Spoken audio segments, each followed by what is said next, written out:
te iwi and welcome back to Inside Netball for 2022. Merry Christmas, Happy New Year, ko Ravinder Hunia, tōku ingoa. Now, just around the corner is the Netball Quad Series, and joining me today to talk all about it is fellow Sky Sport presenter Storm Purvis and our very own commentator Jenny Woods and our big screen. Kia ora korua. Kia ora, ladies. Hi there. Good to be back. It is indeed. Now look, before we get down to business, I want to know what you guys have been up to over the Christmas break. Storm, you've been all over social media, so we'll get to you as well. But Jenny, what have you been up to over the Christmas break? Well, pretty much actually. I've been working radio work because it's a good reason, don't worry. Our daughter has come back from the UK. Yes, she got an MIQ spot and so she's just landed with her partner a few days ago. So we are about to have our holiday, actually, and we're about to doing a roadie up north and all those sort of things. So looking forward to it. Oh, nice one, Jenny. Excellent. Yeah, I've just been down at Lake Taupo pretty much the whole time with my family. My parents live in Kinloch full time, so I've pretty much been there a month. So it's weird to be back in here. Yeah. Literally got out of the car from Taupo and came in here. So her bikes are literally fuzzy. her bikes are on the roof as we speak. And we do see that a lot. Storm, you do a lot of bike riding, don't you? Well, we all know about my knees and how they're not so great. So bike riding has been my saviour when it comes to actually staying active. It's the only thing I can really do that doesn't hurt them. So I've been doing lots of it. Yeah. Good on you. Good on you. No, it looked absolutely stunning anyway from the pics on Instagram. Yeah. Okay. Now, how exciting that we get to kick off the year with the Silver Ferns in the Netball Quad Series this weekend. It has come around so quickly, hasn't it?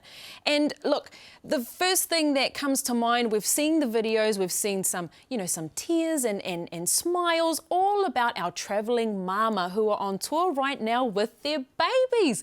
It's so exciting to see. And Jenny, you and I had an interesting conversation about this, because only a few years ago, this wasn't the case. Mothers weren't travelling with their children, and now it seems to be normalising.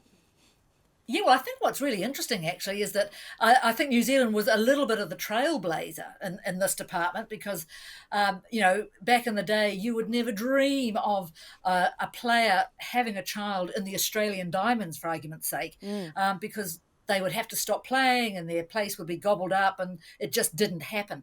Now, it's interesting, actually, Rav, if you look across each of the four teams in this quad series, South Africa, their star player, Kayla Pretorius, about to have a baby.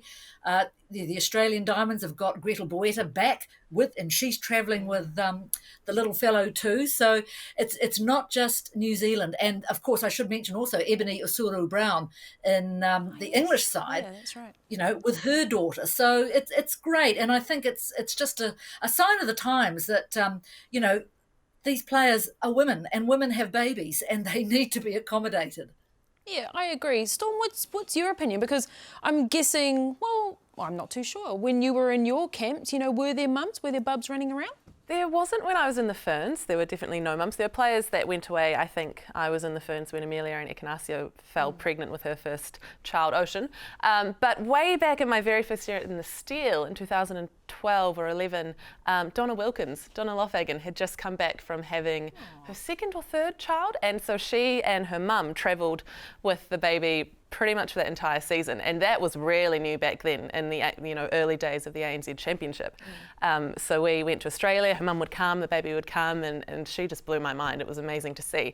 And so you talk about Trailblazers, Jen, but she kind of felt like one for me that was the first to really do it in a true kind of professional era.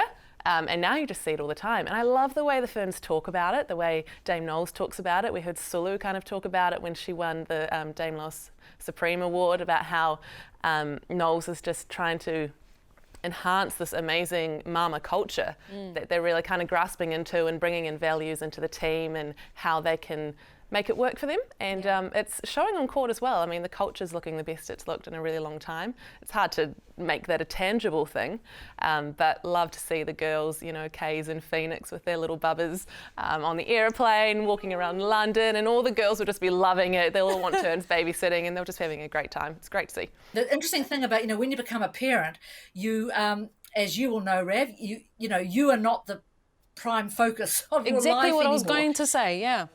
Yes, and I think the players who have been there, done that, and they talk about you train more efficiently because your time is so much more precious because you've got to get back to a very precious at least one or two things, and I think it helps you prioritize and get things straight.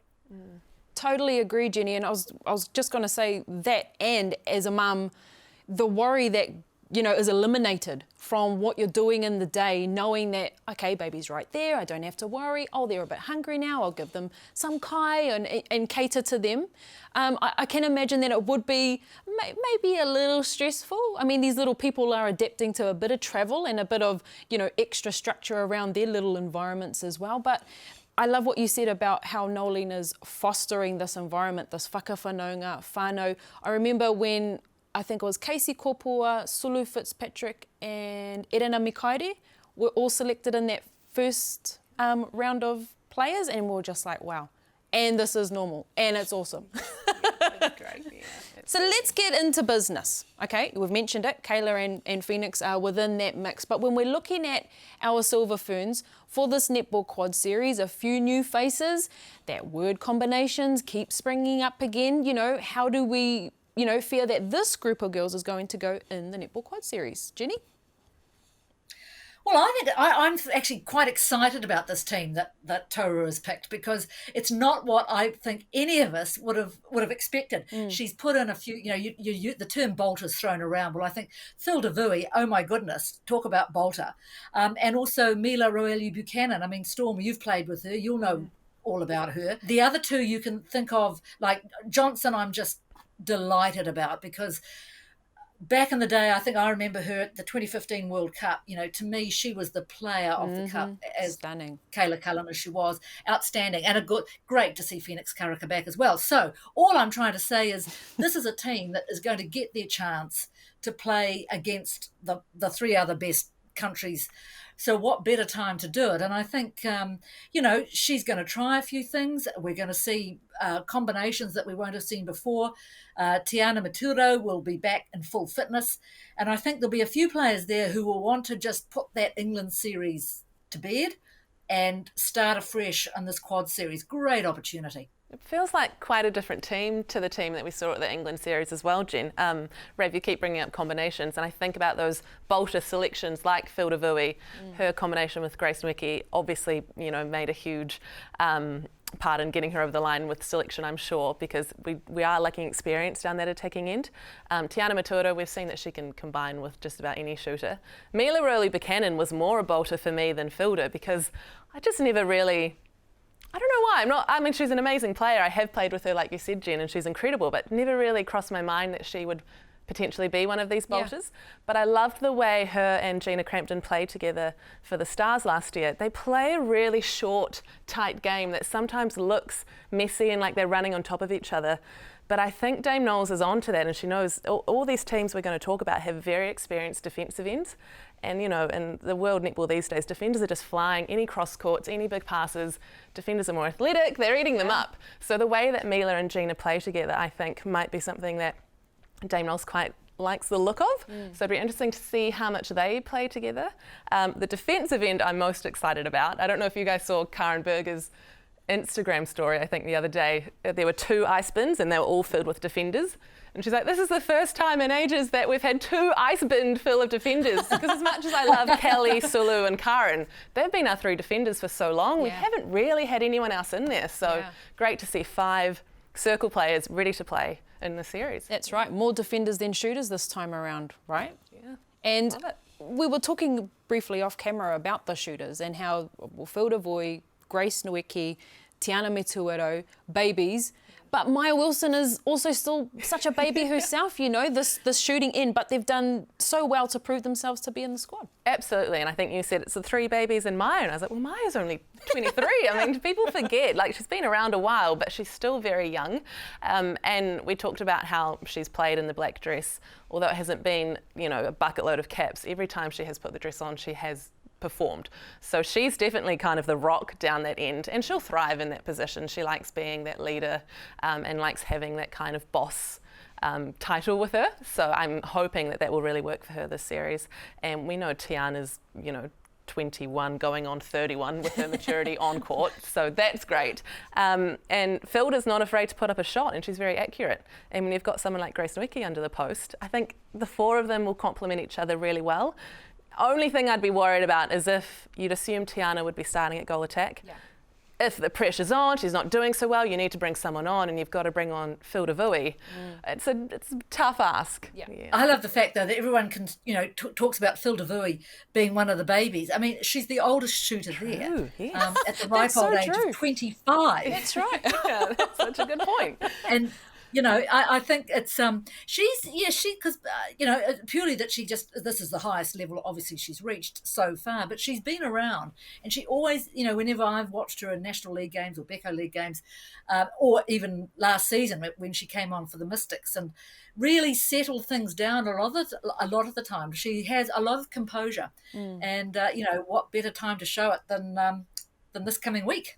And considering that Australia is the first game up, perhaps they'll put the pillars out, try and solidify, and then maybe rotate. I'm thinking then maybe try and rotate after that. But in saying that, we don't really know what Australia are going to bring, right? Well, that's the thing. What's your approach to Australia this time round? Because we haven't seen them play, and honestly, I can't even remember. It was the Constellation Cup at beginning of last year?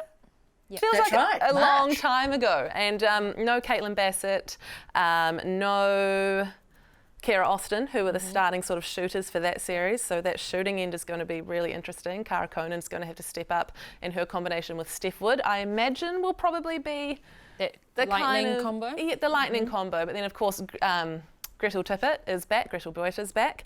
And Sophie Garbin. I love Sophie Garbin. Yeah. I love what she brings to goal shoot and goal attack. She's very unassuming but incredible in the air, and I would love to see more of her in the green and gold. And then, that mid-court's the same, really, that we've seen for a while. Liz Watson's back after an ankle surgery, so I can't wait to see her back on court. She's one of my favourite mid-courters in the world, really. She's solid and captaining this time around. Yeah. And then in the defence end, Courtney Bruce is still there. And then Sunday Ariang? Is that Ariang, yeah. Ariang? Yeah. Yeah. Who I'm super excited about from the Fever. She has an amazing combination with Courtney Bruce, so to see her in the yellow dress will be super exciting as well. But I just feel like they haven't played in so long, so it'll be combinations. We still think of Stacey as a fairly new coach, even though she's probably been in the role for a while now. We just haven't had anything to kind of go off in a long time. So I don't know how much the Ferns will be looking at them, and whether Toto will just be thinking about what do I need to achieve with who I'm putting out and what do I need to see. I don't even know how much scouting they'll do of Australia, to be honest, in this series. Who knows what her approach will be. Yeah, they certainly are. I think it's interesting, isn't it? Because they're used to being, labelled the world beaters and all that sort of thing. But they are this time a little bit the surprise package. I mean, Stacey Marinkovic will be under a degree of pressure, I would have thought. I thought there was an interesting quote the other day saying that because they no longer have any of the big trophies, there's no pressure on them, which I thought was an interesting take. But, I think they will simply probably be wanting to go through a similar exercise to the Silver Ferns, just try and feel their way. I think the return of Steph Wood will make a big difference in that shooting circle. They missed her, I think, immensely. I think she's a very understated player, Steph Wood. She just sort of goes. She reminds me a little bit of Susan Prattley. Just used to go out there and then quietly do a bit of damage. And I am a big Gretel Boeta fan. I love the way she plays the game. I know it's a bit hit and miss sometimes, but I like that. And so it's again going to be an interesting look. Yeah, she's definitely exciting to watch, Boeta.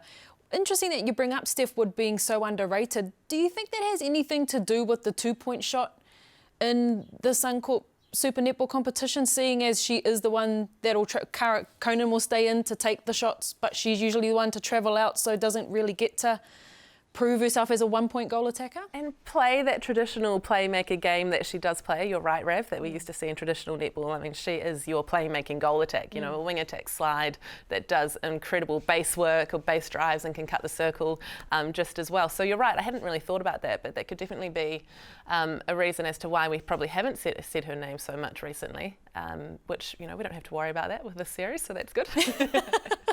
She is also coming back from knee injury. That's I right. think she might have had surgery. So, probably a quieter Suncorp.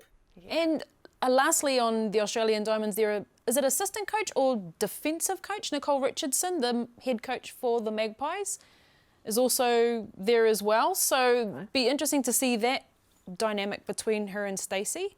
Yes. Yeah. Yeah. Yeah. All will be revealed, I suppose. Yes, yeah. They're just such a clean slate for me, really. Yeah. I've got no expectations on them, so it'll be I think the one thing they will be fighting for, though, is to keep that #1 spot, right? Yes. Yes. And I don't even know how that point system works. If they, I still think they're well ahead, to be honest. I still think. I love this point system because apparently we have to beat them 72 times or something. I mean, is that all? It's crazy. It is utterly crazy. I think we just worry about the world titles and that sort of thing, I think. Don't worry about the points. Let's keep it realistic.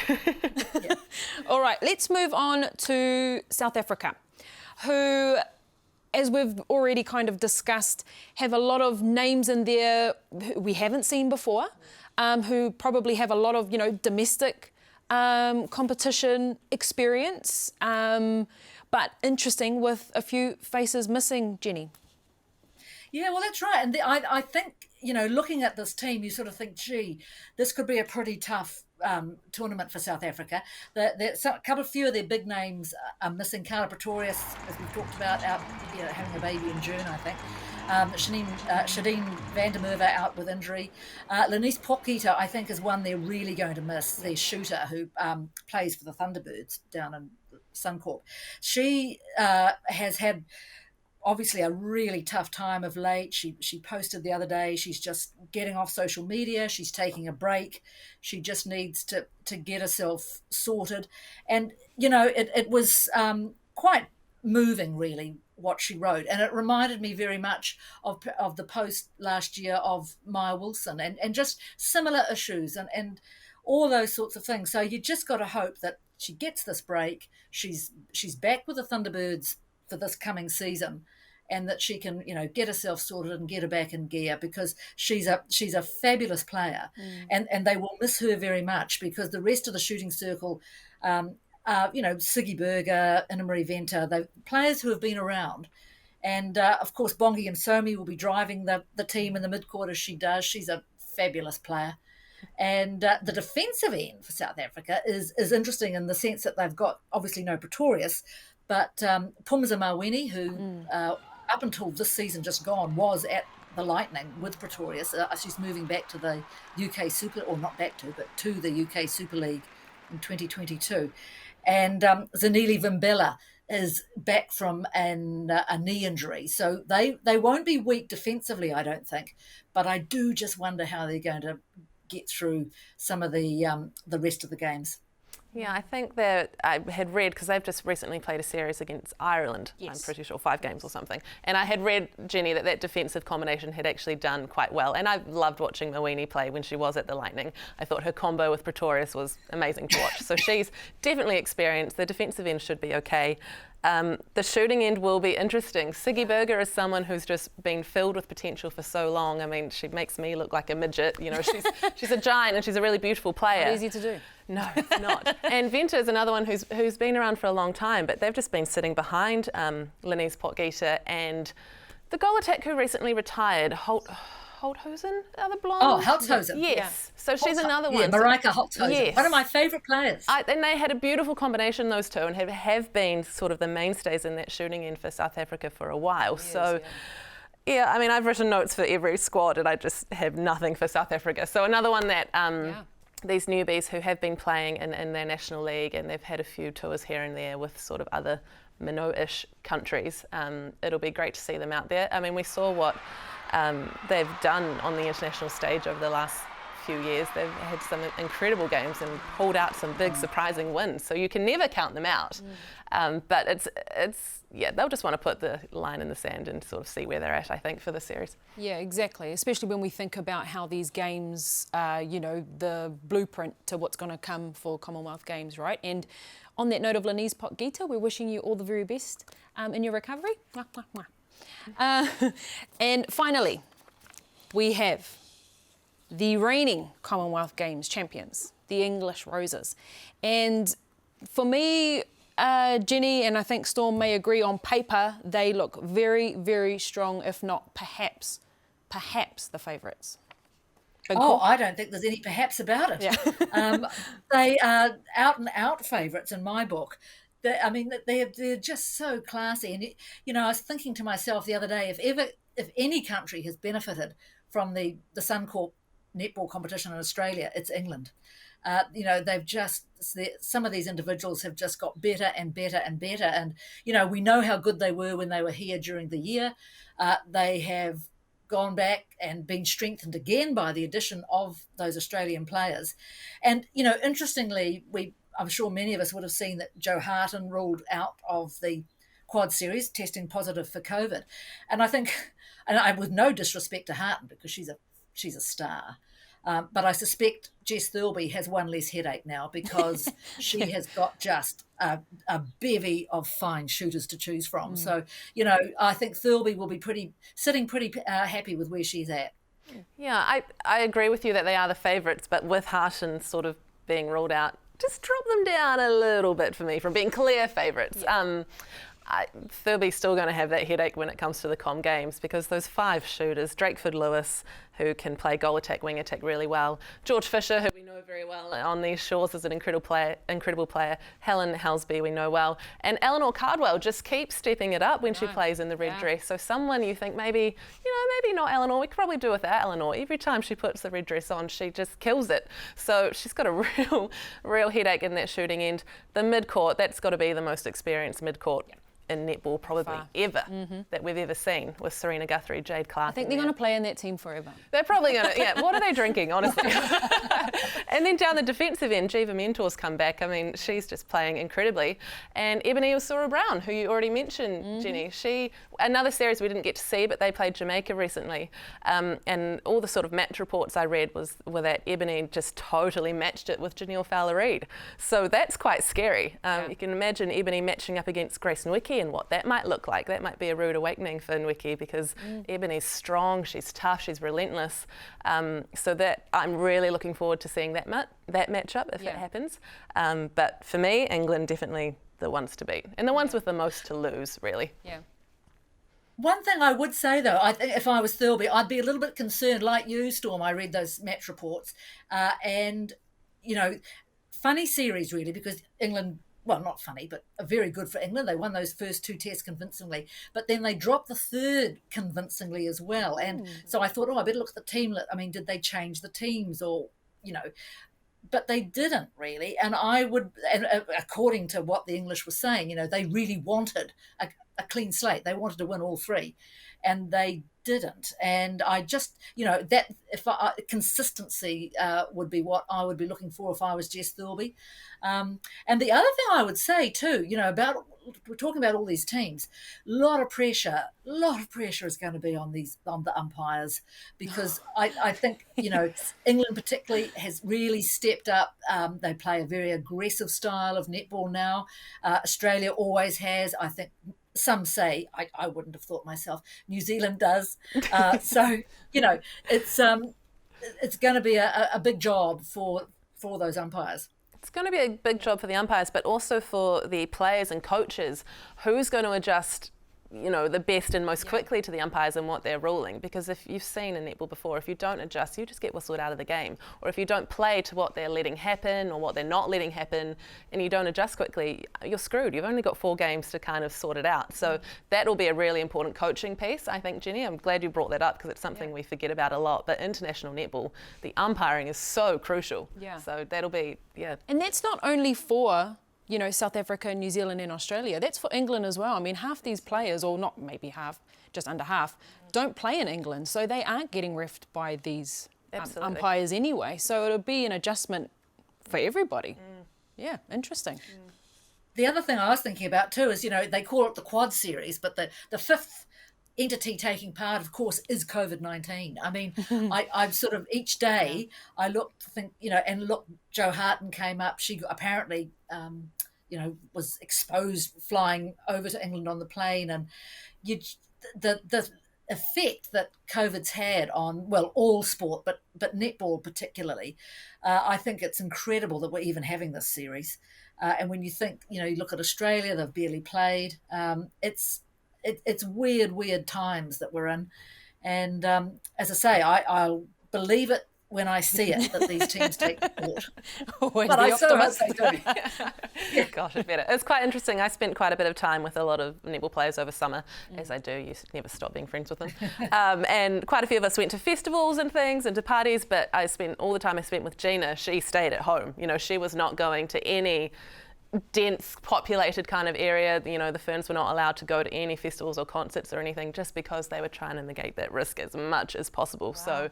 So they were under pretty strict rules just to actually get out of the country and get over there. And now that they're even over there, they're not really allowed to do anything, Jen. I know you're allowed spectators, but they have to be double vaxxed and provide a 48-hour negative test, I think, even to go to the game as a spectator. So it's tight. Yeah. Well, wahine mā, that is us. Our first netball chat for 2022, we did it. And we're very excited for Netball Quad Series this weekend. Korua, thank you so much for joining me. Thanks, Rav. My pleasure. Always goes so quickly. I know. Whānau, don't forget, the Silver Ferns are in action this Sunday morning. It's very, very early, 5 a.m. Sky Sport 1, they will be facing Australia. Tune into your TV guides to see where the other games will be played, as they will be played right up until Friday. Until then, ka kite.